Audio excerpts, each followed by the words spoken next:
Hello and welcome into Studio 122. I'm your host, Ricky Moser. Today we're sitting down with resident assistant Orville Tucker. Orville, thank you for being here with us today. Thank you, Ricky. So you're a resident assistant, also commonly referred to as an RA. Yes, sir. What all goes into being an RA for you?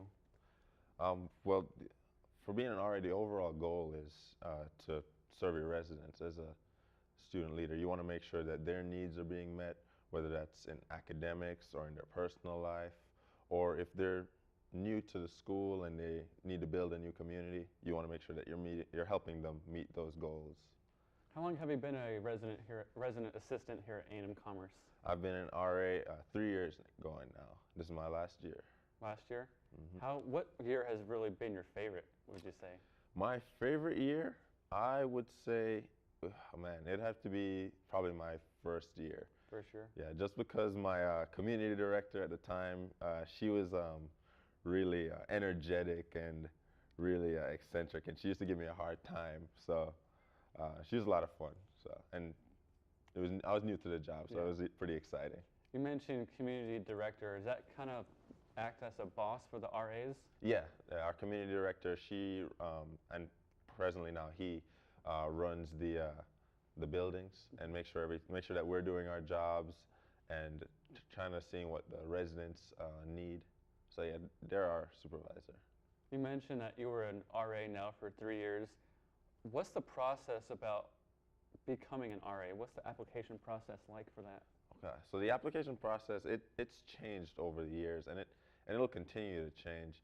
But as of now, you don't have to. You can come into school as a freshman, and you can apply to be an RA in the fall, and you have to first attend an information session, and then you also submit references, and I believe after that you also fill in an application online, and then in the spring semester you do an individual and a group interview. Okay. And then they let the RAs know, or the RA applicants know if they got the position somewhere around this time of the year. So some of them are. It's a very lengthy process. Yeah, it takes a couple months. Couple months. Mm-hmm. What is now? I understand that this year you're a lead RA. Is that true? Yes, sir.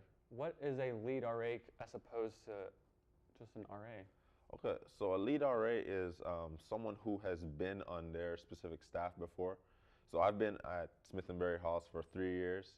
So now I'm the lead RA there for this final year because I have experience on that staff and I've been there for so long. And you apply for the position, and really you serve as like a supervisor for your other RAs, because RAs are constantly changing and new RAs kind of need someone to help them adapt to the position.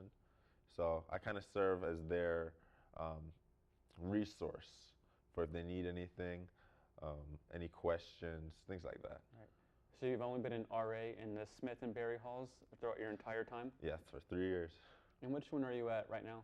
Smith Hall. I'm on the first floor on the men's side. Is there any challenges that being an RA at Smith might present to you as opposed to being an RA at Phase 2 or Whitley? Yes, there's a few. Those are some of the bigger buildings with freshmen, and you can't like not see them. They're over there. But being at Smith and Berry, you're across the highway. You know, it's easy for you to not see us as an incoming student. So a lot of people may come to Smith and think it looks like Phase 2 because they went there for orientation, and then they call their parents. This isn't what I signed up for.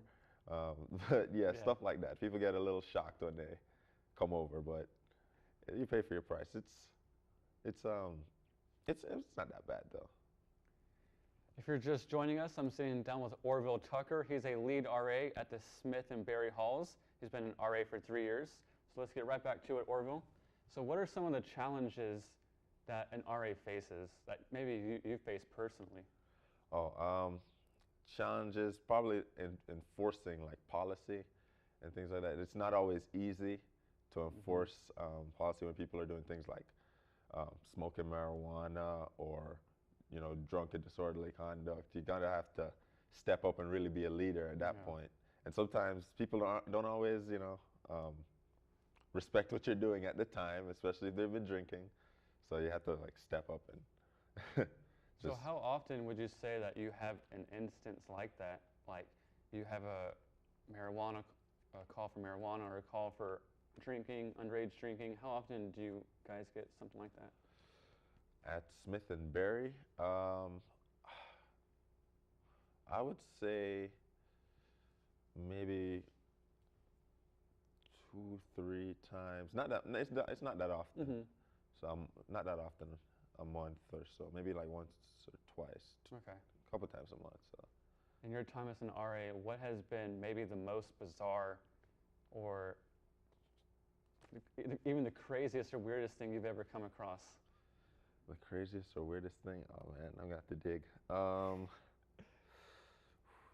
The craziest or weirdest thing I've seen is actually an old program that we had called Fear Factor that we stopped doing now because it has nothing to do with education.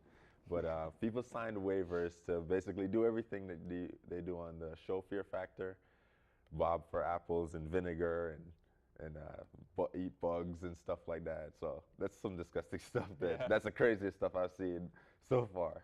What's your favorite part about being an RA, Orville? My favorite part is helping residents. I feel like I get personal like satisfaction out of like helping residents reach their goals or anything that they need. If you need to find a community for the things that you're interested in, like I had a resident who he wasn't from Africa, but his parents were, and he wanted to like know more about his African like heritage. So I referred him to like the African Student Association, and at first he was like, I don't know, I'm gonna have to make new friends and stuff. But eventually he joined, and he's in it to this day, and he's been in it for as long as I've been in RA. So he's been in it 3 years now. So stuff like that, getting people in touch with what they love and seeing them like flourish in it. That's the best part of being an RA. You mentioned your favorite part is helping residents. What's the underlying aspect or core thing that goes into helping? Is it, I guess, finding a common bond with them? How do you help your residents, I guess, is the question. Oh, I see. Okay.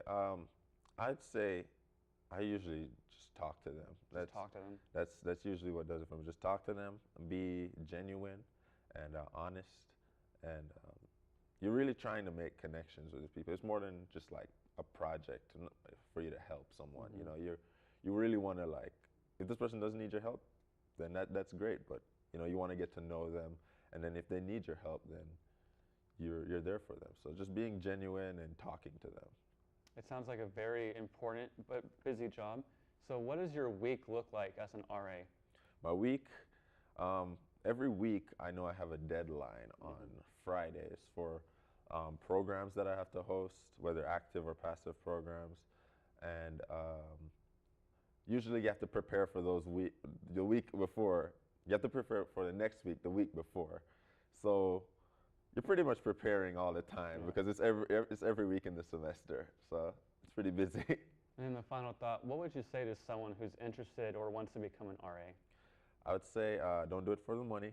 It is a rewarding field. It's a rewarding job.